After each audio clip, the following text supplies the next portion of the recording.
By the end of this video, you'll have everything that you need to find clients and get hired no matter where you live in the world. Now, inside my agency, Pay Digital, I've got team members that I've hired from across the globe. We've got several from India, New Zealand, the UK, Spain, and even as far as Wisconsin. And so we definitely have a wide range of team members, and every one of them is unique in their own way. And there are a ton of pros to hiring people from overseas. And so if you're one of the people that feels like, man, it's really difficult to find clients where I live because either there's not enough businesses or nobody has the money to spend on design, then that's okay, because I'm going to teach you how you can get out there and start landing clients and getting hired in other countries. And once you start doing this, you're going to be able to make as much money and live whatever lifestyle you want to live. So I'm going to dive into 6 steps that are going to help you prepare to get hired overseas. But before we dive into those, I think it's important to note that the world is getting smaller. As we become more and more connected through the web, it's so much more common to hire people overseas. But you, as a foreign designer, have to understand that it can still be a little bit intimidating and seem a little bit risky to go outside of one's country to hire. And that doesn't mean that it's not going to happen, but we have to make sure that we take the steps necessary to put people at ease and to be able to feel like a really trustworthy option. And if you can do that, you're going to get hired over and over and over again. So with that said, let's jump into step 1. So the first thing that you're going to want to do is make sure that your socials are all up to date. For me, before I ever hire anybody, I always do a little bit of snooping. Typically, I go to their Facebook or their Instagram, and I want to make sure that people have a real life. I want to make sure that there are real pictures of your face and that I can see you and that you seem like a real person. And I think oftentimes when we come across social media accounts that don't seem real, or maybe don't have any real images or photos of you, it makes it seem a little bit sketchy, or makes it seem like it might be a scam. And so what you're going to want to do is make sure that all of your social media platforms are up to date. And if you want to go the extra mile and really make sure that you impress, go ahead and spend some money to get a professional profile picture taken, because when people see this, they're definitely going to trust you much more.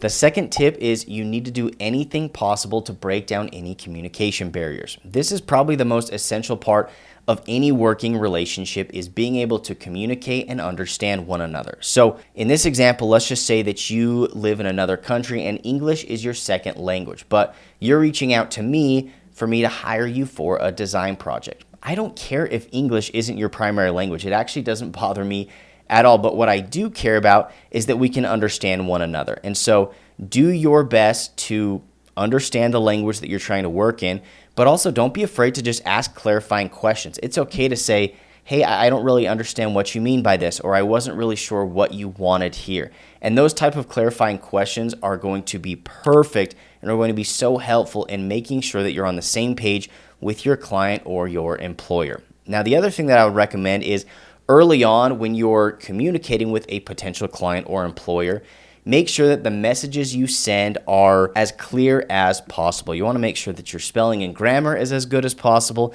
And while this isn't the end-all be-all, it will make you come across as more professional. And so there are a lot of great Chrome extensions and tools out there that will actually double check your grammar and your spelling for you.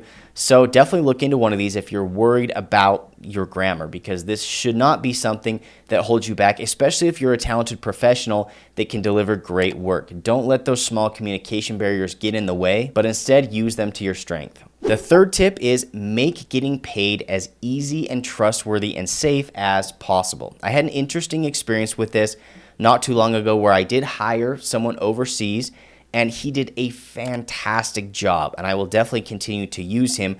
But the first time I paid him, it was a little bit sketchy because I had to go to a website of a bank that I'd never heard of. I had to wire the money, and then I had to confirm that it got picked up and was walked in an envelope over to the home address of this designer that I was working with. And it made me feel a little bit uneasy because it was a process that I had never done before. And it did end up working out, and this designer did end up getting paid. And again, it all worked out perfectly. But I can understand how a lot of people might be uneasy about some obscure way to get you paid. And oftentimes we can feel like, oh, maybe this is a scam, or maybe this is like an untrustworthy place to put in my credit card or my bank information. So what I would say is find the easiest, most common way to get paid. So preferably PayPal, Stripe, something that most people recognize. And if you're in a country that does not accept those or doesn't allow you to use them and you have to use other means, just make sure that you prepare your client or your employer. Tell them, this is the situation. This is how I have to get paid. Unfortunately, we can't use PayPal or Stripe. And so here's the process.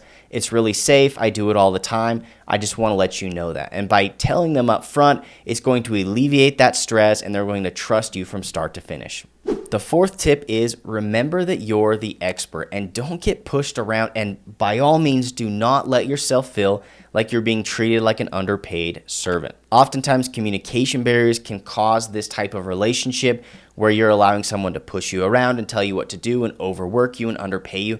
And this should not happen. If you're a talented professional, if you're an expert at what you do, be confident and charge what you're worth. Now, I do also recognize that money works differently in different places, and what is a lot to you may not be a lot to this other person in a different country. And so you're going to have to navigate payment and pricing and all those things, but do not let people underpay you because they think they can take advantage of you because their country's financial situation works differently than yours.